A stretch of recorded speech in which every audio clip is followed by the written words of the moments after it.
السلام علیکم عزیزان من، آج کے بلاگ میں خوش آمدید۔ ہمارا آج کا موضوع ہے پاکستان اور ہندوستان کی معیشت کا موازنہ۔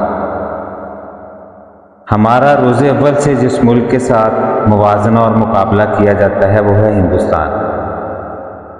ہمارے درمیان کھیل کے میدان کو بھی جنگ کا میدان ہی سمجھا گیا۔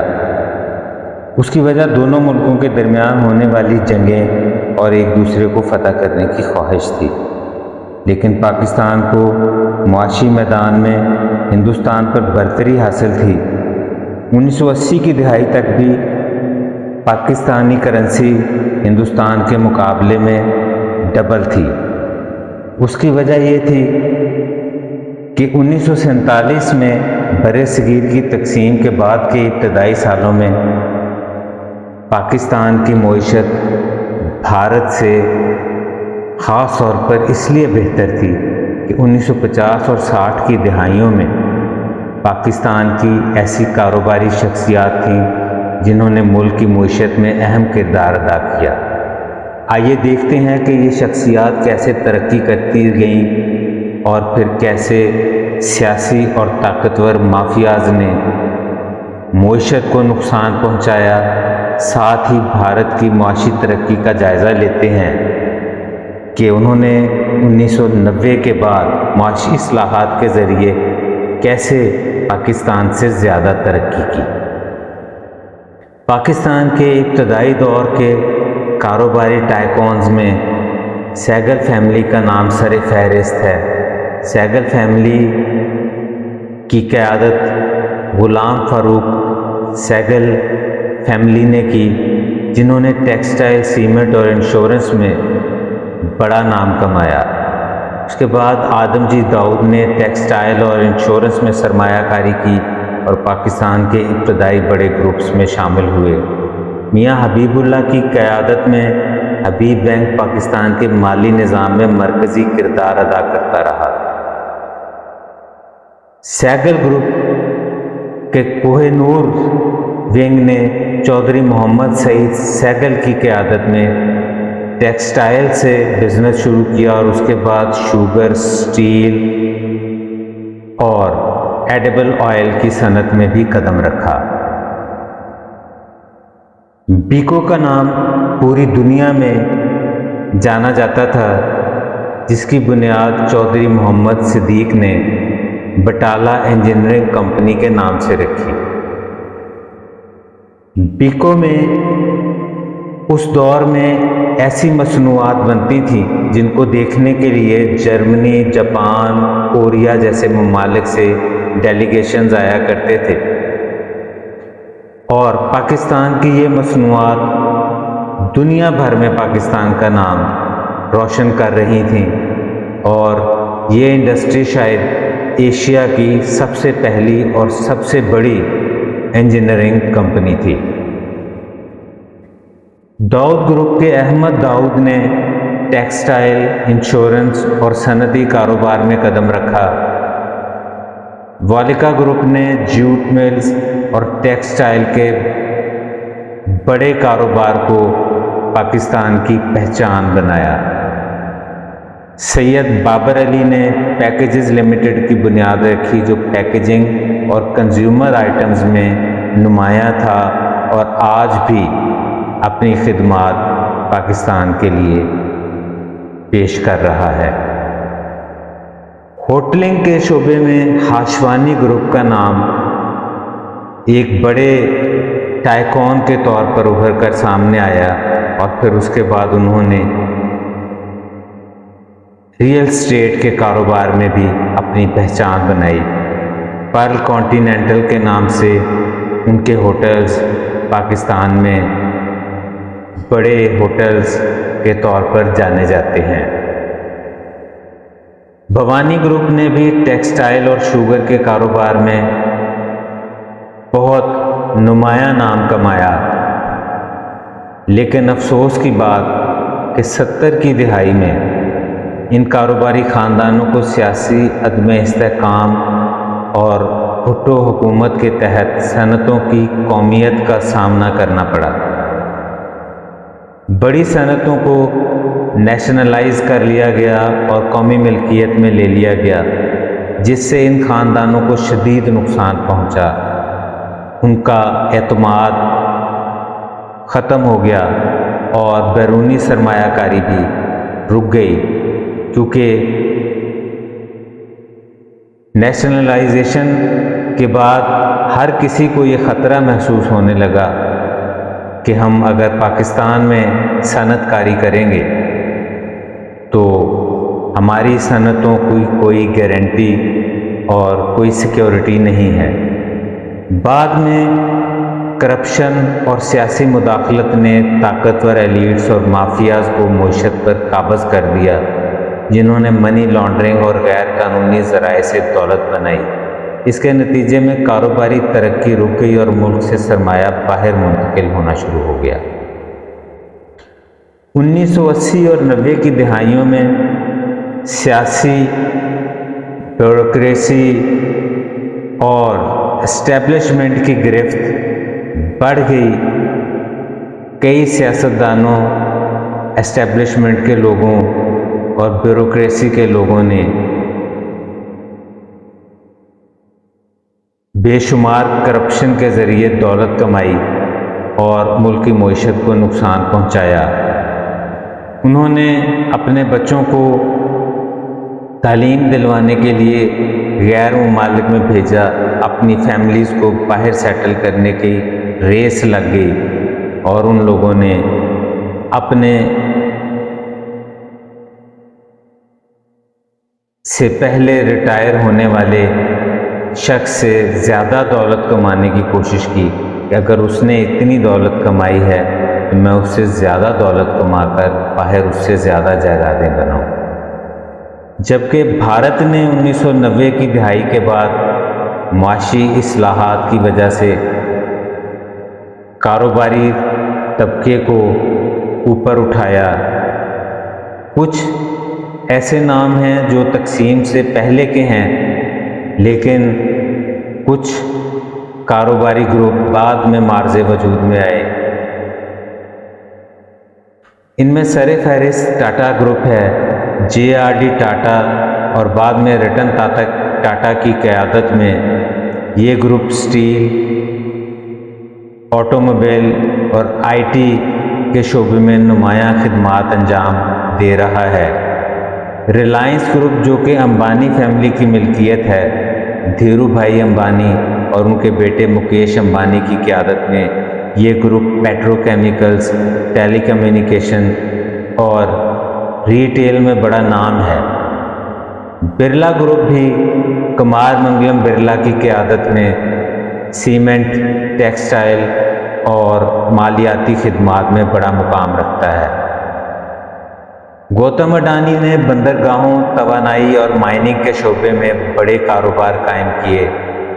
انفوسس گروپ نے نارائن مورتی کی قیادت میں IT میں بڑی خدمات انجام دی اور عالمی سطح پر ایک نمایاں کمپنی کے طور پر ابھری۔ ابتدا میں ویپرو ایک کنزیومر گڈز کی کمپنی تھی، لیکن بعد میں وہ بھی IT کے شعبے سے منسلک ہوئے اور دنیا میں نمایاں نام کمایا۔ مہندرا گروپ، آنند مہندرا کی قیادت میں یہ گروپ گاڑیاں، IT اور مالی خدمات میں سرگرم ہے۔ بھارتی انٹرپرائزز ایئرٹیل، سنیل بھارتی متل کی قیادت میں یہ بھارت کی بڑی ٹیلی کمیونیکیشن کمپنی ہے۔ اسی طرح آدی گودریج کی قیادت میں گودریج گروپ نے صارفین کی اشیاء، ریئل اسٹیٹ اور مینوفیکچرنگ میں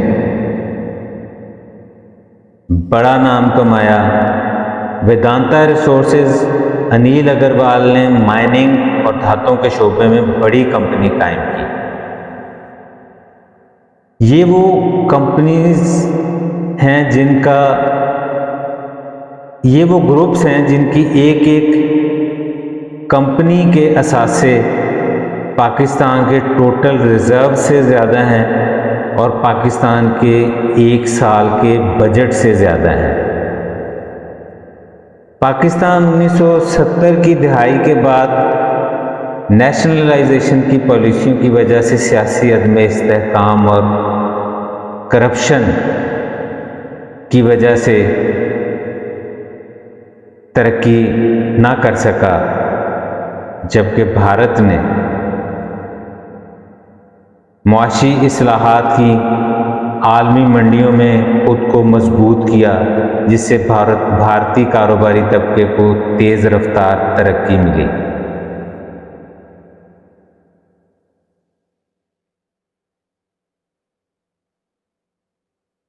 آئی ٹی سیکٹر کا موازنہ اگر کیا جائے تو پاکستان کا آئی ٹی سیکٹر ابھی تک ترقی پذیر ہے۔ 2023 میں پاکستان کی آئی ٹی برآمدات تقریباً 2.6 بلین ڈالرز تھیں، جو بھارت سے بہت زیادہ کم ہیں۔ بھارت کا آئی ٹی سیکٹر دنیا کا سب سے بڑا آئی ٹی سیکٹر ہے اور 2023 میں اس کی برآمدات 180 ارب ڈالر سے تجاوز کر گئیں۔ بڑے آئی ٹی مراکز جیسے بنگلور اور حیدرآباد نے بھارت کی معیشت میں اہم کردار ادا کیا۔ صرف بنگلور شہر میں 400 کے قریب 5 اسٹار اور 7 اسٹار ہوٹلز ہیں، جس کا مطلب ہے کہ یا تو ٹورزم انڈسٹری کی وجہ سے ہوٹل بنتے ہیں یا کاروباری مراکز میں ہوٹلز کی تعداد زیادہ ہوتی ہے۔ پاکستان میں لاہور اور کراچی جیسے بڑے شہروں میں بھی 4 یا 5 سے زیادہ 5 اسٹار ہوٹلز نہیں ہیں۔ بھارت کا آئی ٹی سیکٹر عالمی سطح پر بڑا اور مربوط ہے، جبکہ پاکستان کا آئی ٹی سیکٹر ابھی ابتدائی مراحل میں ہے۔ بھارت کو آئی ٹی سیکٹر میں زیادہ غیر ملکی سرمایہ کاری ملتی ہے۔ دنیا کے بڑے گروپس جیسے مائیکروسافٹ، فیس بک اور ٹویٹر جیسی بڑی کمپنیاں وہاں سرمایہ کاری کر رہی ہیں اور اپنے آفیسز کھول رہی ہیں۔ بھارت میں ٹیکنالوجی اور انجینئرنگ کے شعبے میں تربیت یافتہ افراد کی تعداد زیادہ ہے اور ان کے پاس وہیں پر جابز کے مواقع ہیں اور باہر بھی ان کو جابز کے مواقع زیادہ ملتے ہیں، جبکہ پاکستان میں ٹیکنالوجی، انجینئرنگ اور میڈیکل سے وابستہ لوگ جاب کی تلاش میں مارے پھرتے ہیں، اور جب ان کو یہاں پر جاب نہیں ملتی تو وہ بھی باہر کا رخ کرتے ہیں، جس سے پاکستان کا برین ڈرین ہو رہا ہے۔ پاکستانی حکومت لاکھوں روپیہ ایک اسٹوڈنٹ پر صرف کرتی ہے اس کو ڈاکٹر یا انجینئر بنانے کے لیے، لیکن اس کے بعد جاب نہ ملنے کی وجہ سے وہ ملک چھوڑ کر اپنی اور اپنی فیملی کی بہتری کے لیے باہر شفٹ ہو جاتا ہے۔ پاکستان کی آٹو انڈسٹری کو دیکھا جائے تو زیادہ تر کمپنیز گاڑیاں اسمبل کرتی ہیں اور اس کا انحصار امپورٹڈ پارٹس کے اوپر ہے۔ مقامی سطح پر اس کی ترقی کی رفتار انتہائی کم ہے، جبکہ بھارت دنیا میں چوتھی بڑی آٹو مارکیٹ ہے، جہاں ٹاٹا موٹرز، مہندرا اور ماروتی سوزوکی جیسے بڑے مقامی برانڈز موجود ہیں۔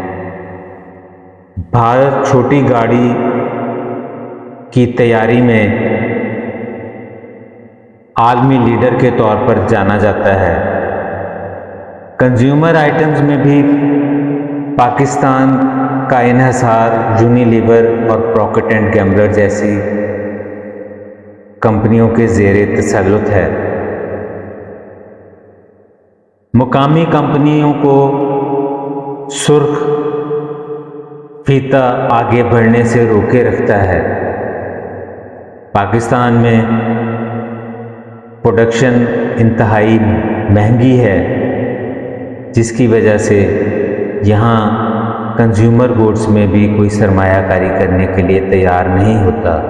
چھوٹے لیول پر جو کنزیومر گوڈز بنائی جاتی ہیں وہ سب سٹینڈرڈ اور غیر معیاری ہوتی ہیں، جس کی وجہ سے بیماریاں پھیلنے کا خدشہ ہوتا ہے اور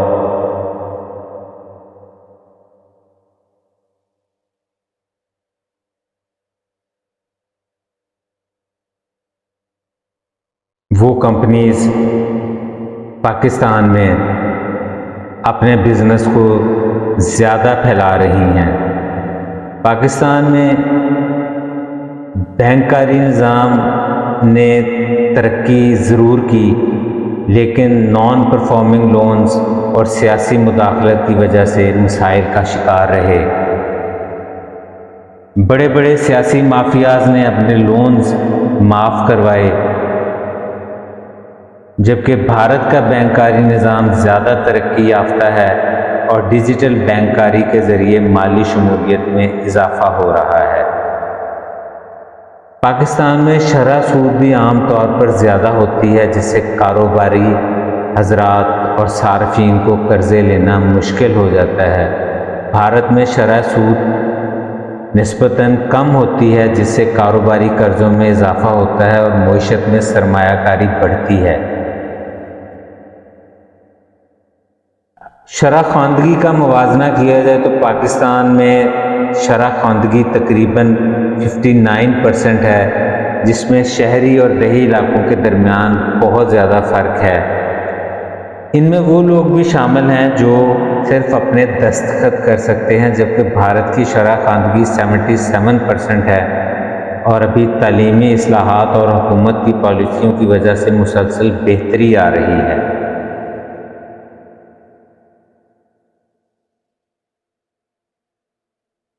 پاکستان میں ایلیٹ کلاس، خاص طور پر کاروباری اور سیاسی طبقہ، اپنی دولت بیرون ملک منتقل کرنے میں زیادہ دلچسپی رکھتا ہے۔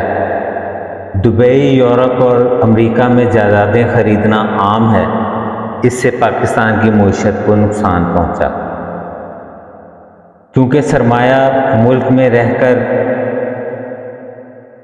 ترقی میں حصہ نہیں لیتا۔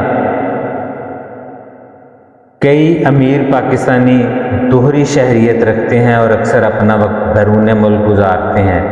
وہ اپنے ملک میں کم سرمایہ کاری کرتے ہیں اور بیرون ملک کاروبار اور اثاثے بناتے ہیں۔ اسی طرح بیوروکریسی اور اسٹیبلشمنٹ سے بھی جن لوگوں نے دولت کمائی ہوتی ہے وہ بھی بیرون ملک ہی رہائش رکھتے ہیں اور وہیں پر اپنے کاروبار کرنا پسند کرتے ہیں۔ پاکستان کی سیاسی اور کاروباری ایلیٹ پر کرپشن اور اقربا پروری کا الزام لگایا جاتا ہے۔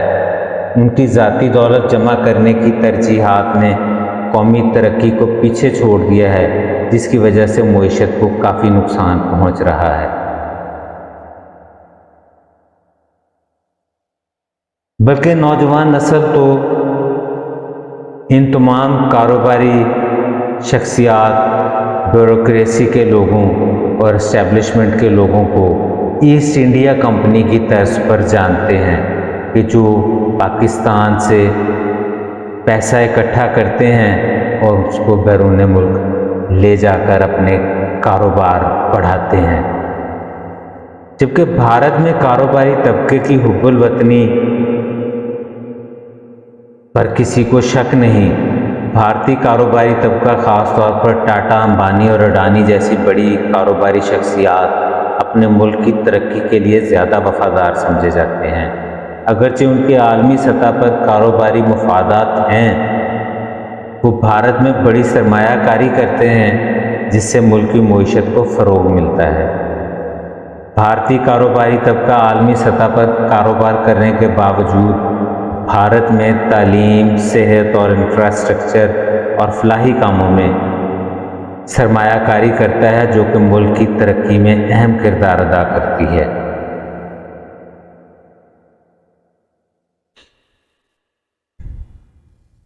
اگر ہم پاکستان اور بھارت کی 10 بڑی شخصیات کے اثاثہ جات کا موازنہ کریں تو بینکنگ میں پاکستان کے حبیب گروپ کے پاس $1.4 بلین کے اثاثے ہیں۔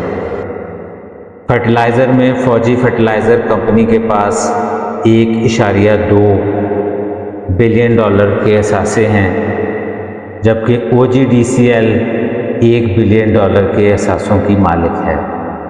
اینگرو کارپوریشن کے پاس 1.8 بلین ڈالر کے اثاثے ہیں، اور پاکستان میں ٹیلی کمیونیکیشن کے شعبے میں 9 بلین ڈالر کے اثاثے ہیں۔ Maple leaf cement 0.60 billion dollar کے اثاثے رکھتی ہے، جبکہ نیشنل بینک آف پاکستان کے پاس بھی 0.90 بلین ڈالر کے اثاثہ جات ہیں۔ یونائٹڈ بینک لمیٹڈ کے پاس 1.1 بلین ڈالر کے اثاثے ہیں، اور MCB کے پاس 1.5 بلین ڈالر کے اثاثے ہیں۔ یہ وہی MCB بینک ہے جسے ایک بڑی کاروباری شخصیت کو سیاسی بنیادوں پر صرف 5 روپے میں فروخت کیا گیا تھا، جس میں MCB کی تمام بلڈنگز، اس کا سرمایہ اور تمام اثاثہ جات شامل تھے۔ آج وہ 1.5 بلین ڈالر کے اثاثے رکھتی ہے۔ داؤد ہرکولیس کے پاس 0.80 بلین ڈالر کے اثاثے ہیں، جبکہ ان کے مقابلے میں اگر ہم انڈیا کی کمپنیز کو دیکھیں تو ان کے ایک کمپنی کے پاس اتنے اثاثہ جات ہیں جو ہمارے ٹوٹل ریزروز اور پاکستان کے 1 سال کے مجموعی بجٹ سے بھی زیادہ ہے۔ ریلائنس گروپ کی صرف ایک کمپنی کے پاس 220 بلین ڈالر کے اثاثے ہیں۔ ٹاٹا کنسلٹنسی سروسز، جو کہ ٹاٹا گروپ کی ایک کمپنی ہے، اس کے پاس 140 بلین ڈالر کے اثاثے ہیں۔ بینکنگ میں HDFC بینک کے پاس 120 بلین ڈالر کے اثاثے ہیں۔ انفوسس، جو کہ IT سروسز کی کمپنی ہے، اس کے پاس 80 بلین ڈالر کے اثاثے ہیں، اور ہندوستان یونیلیور 70 بلین ڈالر کے اثاثوں کی مالک ہے۔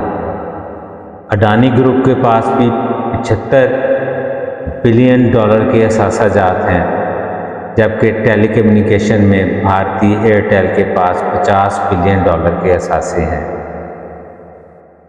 بھارت کی مہندرا صرف آٹو موبائل کمپنی جو ہے، اس کے پاس 45 بلین ڈالر کے اثاثے ہیں۔ تمباکو اور کنزیومر آئٹمز میں ITC لمیٹڈ کے پاس 35 بلین ڈالر کے اثاثے ہیں، اور مہندرا گروپ کا دوسرا شعبہ جو کہ بینکنگ کا شعبہ ہے، اس کے پاس 40 بلین ڈالر کے اثاثہ جات ہیں۔ ہم نے پاکستان اور بھارت کے 2 سیکٹرز، کاروبار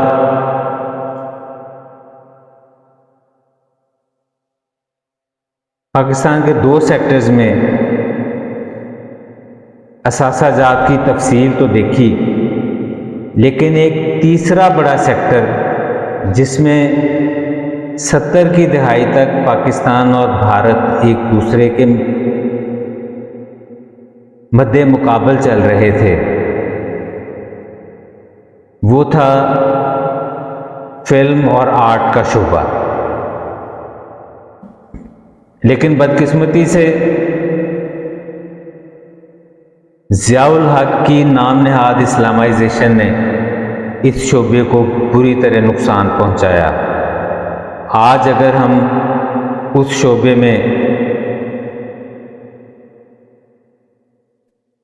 فلمی شخصیات کے اثاثہ جات کا موازنہ کریں تو پاکستان کے فواد خان کے پاس 6 ملین ڈالر کے اثاثہ جات ہیں، جبکہ ماہرہ خان کے پاس 7 ملین ڈالرز کے اثاثے ہیں۔ ہمایوں سعید 8 ملین ڈالر کے اثاثہ جات کے مالک ہیں اور سجل علی کے پاس بھی 5 ملین ڈالر کے اثاثے ہیں۔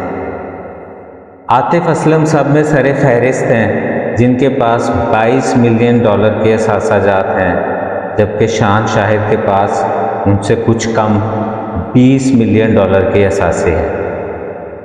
عائشہ خان 4 ملین ڈالر کے اثاثہ جات کی مالک ہیں، جبکہ فہد مصطفیٰ کی ملکیت میں 5 ملین ڈالر کے اثاثہ جات ہیں۔ علی ظفر بھی 16 ملین ڈالر کے اثاثوں کے مالک ہیں اور مہوش حیات 4 ملین ڈالر کے اثاثہ جات کی مالک ہیں۔ ان کے مقابلے میں اگر ہم انڈین اداکاروں کے اثاثہ جات کی ملکیت دیکھیں تو شاہ رخ خان کے پاس 770 ملین ڈالر کے اثاثہ جات ہیں، امیتابھ بچن 455 ملین ڈالر کے اثاثہ جات کی ملکیت رکھتے ہیں، سلمان خان کے پاس 380 ملین ڈالر کے اثاثے ہیں، جبکہ اکشے کمار کے پاس 340 ملین ڈالر کے اثاثہ جات ہیں۔ عامر خان 235 ملین ڈالر اثاثہ جات کے مالک ہیں اور رتک روشن 370 ملین ڈالر اثاثہ جات کے مالک ہیں۔ دیپکا پڈوکون 65 ملین ڈالرز کی ملکیت کی مالک ہیں اور رنویر سنگھ کے پاس 50 ملین ڈالر کے اثاثہ جات ہیں۔ پریانکا چوپڑا 70 ملین ڈالر کے اثاثہ جات کی مالک ہیں، جبکہ کرینہ کپور کے پاس 60 ملین ڈالر کے اثاثہ جات ہیں۔ بھارتی اداکار شاہ رخ خان، امیتابھ بچن، سلمان خان اور اکشے کمار جیسے بڑے ناموں کی نیٹ ورتھ پاکستانی اداکاروں سے کئی گنا زیادہ ہے، جس کی وجہ بالی ووڈ کی عالمی شہرت، زیادہ فلمی بجٹ اور برانڈز کے ساتھ بڑے اشتہاری معاہدے ہیں۔ پاکستانی اداکاروں کی نیٹ ورک بھارتی اداکاروں کے مقابلے میں بہت کم ہے، لیکن فواد خان، ماہرہ خان اور عاطف اسلم جیسے فنکاروں نے بین الاقوامی سطح پر بھی کام کیا ہے، جس سے ان کی مالیت میں اضافہ ہوا ہے۔ اب اگر ہم واپس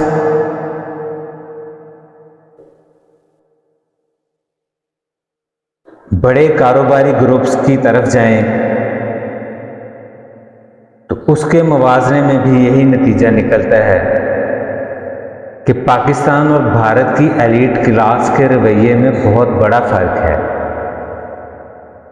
بھارتی کاروباری شخصیات نے اپنے ملک کی ترقی کے لیے محنت کی اور اپنے ملک کی معیشت کو مضبوط بنایا، جبکہ پاکستانی ایلیٹ طبقے کی ترجیحات میں کرپشن اور ذاتی مفادات حاوی رہے، جس سے پاکستان کی معیشت پیچھے رہ گئی۔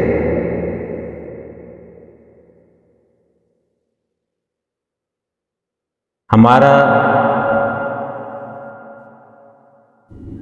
آج کا ولاگ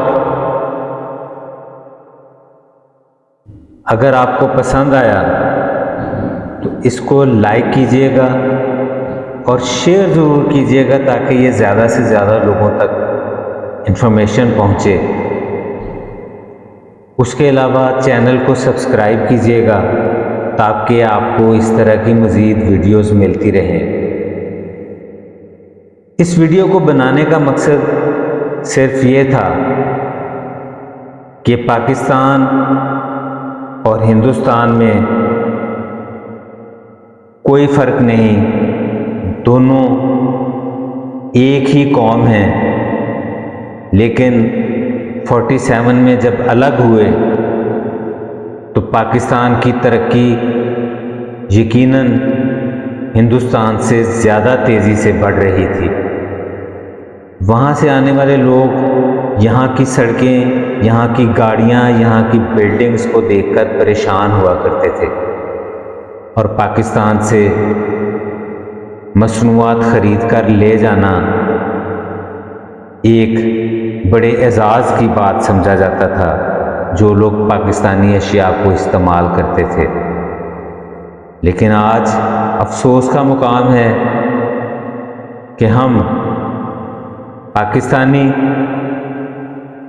انڈیا سے اتنا ہی پیچھے رہ گئے. آج ہم پاکستانی انڈیا سے 3 گنا پیچھے رہ گئے. میں نے بتایا کہ 80 کی دہائی میں انڈیا سے پاکستان کی کرنسی ڈبل تھی، لیکن آج انڈیا کی کرنسی پاکستانی کرنسی سے ٹرپل ہے. اپنا خیال رکھیے گا. اللہ حافظ.